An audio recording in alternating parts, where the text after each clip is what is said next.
Three big things that are going on in Washington right now. There is the Brett Kavanaugh Supreme Court nomination battle that is now in, I think, day 4 in front of the Senate Judiciary Committee. It is taking up a huge amount of the oxygen in and around Washington. And then the other big one, and I'll get to the elections in a moment, is funding. And we have a September 30th funding deadline for the government. The government's fiscal year ends on September 30th. And trying to work through to ensure that the government doesn't shut down ahead of the elections is a top priority for Republicans. There is a high degree of focus in and around the elections that take place in 60 days. I've spent a lot of time in the business of business and politics. Now 6+ years at the Business Roundtable, a organization of 204 Fortune 500 CEOs. Those are my bosses. But prior to that, I was the National Political Director for the U.S. Chamber of Commerce. Every election was the most important election that we faced. I think you hear it almost every 2 years. People say, no, really, this is the most important election in our history. I think sometimes that's true, but I think it is always true that an election creates the opportunity for a nation to pivot, and that's why they're always important.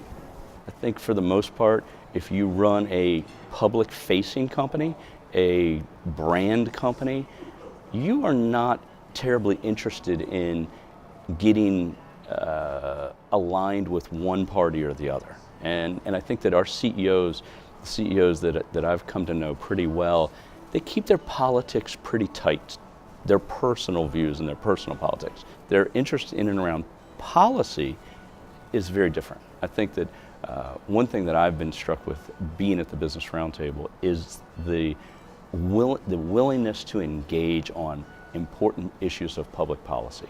Our CEOs have been very forceful.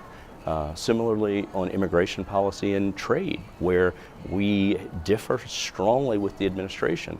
We have voiced what we think a rational immigration policy should look like and why tariffs and heavy-handed trade policy is not the right answer, and hopefully tried to be constructive in terms of what we think the actual constructive elements are. I think that the tax bill was an important competitive disadvantage that American companies had that operate both here in the U.S. as well as abroad. The first stage of the tax bill, what you saw was a lot of bonuses announced. You saw wage increases, one-time bonuses. You saw reductions for utility companies in terms of what they were going to charge to the individual customer, to their customers. But that was the first piece of it. The second piece of it is changing the mentality of investment and capital decision making, and the decision making of those people, CEOs principally, who say, where should I make an investment to build my next manufacturing or distribution plant? Or those decisions, there are many decision points that come into that decision-making process, but tax and regulatory are too. And so now the U.S. has the advantage of lower tax and lower regulation. And I believe that it will be a long-term benefit of the tax bill. We won't see the hollowing out of corporate America anymore. We're actually going to see a movement of investment back in the U.S. by both American companies as well as foreign companies. NAFTA has been a great benefit to the United States, Mexico, and Canada. 3 important countries that are tied together not just by borders, but by supply chains, by culture and history.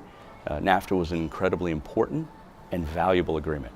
Should it be modernized? Yes. Are there technologies that exist today that weren't even thought of when NAFTA was negotiated? Absolutely. But what we shouldn't do is we should not, create poison pills or things that would create a NAFTA agreement between the U.S. and Mexico and the U.S. and Canada that are bilateral.